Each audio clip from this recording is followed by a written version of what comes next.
انسانی تاریخ کی سب سے تیز رفتار سواری کیا ہو سکتی ہے؟ گھوڑے، موٹر سائیکل، کارز، جہاز یا ایروپلینز؟ لیکن آج سے 1400 سال قبل ایک ایسی بھی سواری موجود تھی جس کی رفتار بجلی کی مانند تھی۔ اس بجلی جیسی تیز رفتار سواری کا نام براق تھا۔ وہ سواری جس پر بیٹھ کر نبی صلی اللہ علیہ وسلم سفر معراج پر گئے۔ براق کی خصوصیات کیا تھی اور جب نبی اکرم صلی اللہ علیہ وسلم اس پر سوار ہونے لگے تو وہ بے لگام کیوں ہو گیا؟ کیا براق کو ماڈرن سائنسی علوم سے ایکسپلین کرنا ممکن ہے؟ واقعہ معراج تاریخ انسانی کا ایک ایسا حیرت انگیز اور انوکھا واقعہ ہے جس کی تفصیلات پر انسانی عقل حیران رہ جاتی ہے۔ اگر انبیاء کرام کی تاریخ کو دیکھا جائے تو معلوم ہوتا ہے کہ اللہ نے اپنے برگزیدہ رسولوں اور نبیوں کے ہاتھوں سے مختلف معجزات ظاہر کیے۔ ہر نبی کو اپنے عہد و زمانے اور علاقے کے مطابق معجزات سے نوازا گیا تھا تاکہ ان کی امتوں پر حق واضح ہو جائے۔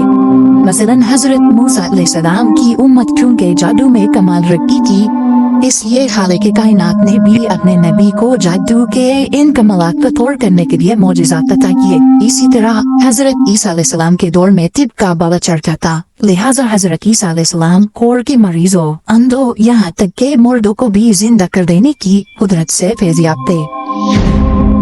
جب خاتم الانبیاء حضرت محمد صلی اللہ علیہ وسلم اس کائنات میں تشریف لائے تو اللہ کو معلوم تھا کہ امت محمدیہ چاند پر قدم رکھے گی اور ستاروں پر کمندیں ڈالے گی، لہٰذا اللہ نے اپنے محبوب کو مکان و زمان یعنی ٹائم اور سپیس کے اصولوں اور وسعتوں سے نکل کر اپنے قرب کا اخلاص بخشا جس کا گمان بھی عقل انسانی میں نہیں آ سکتا تھا۔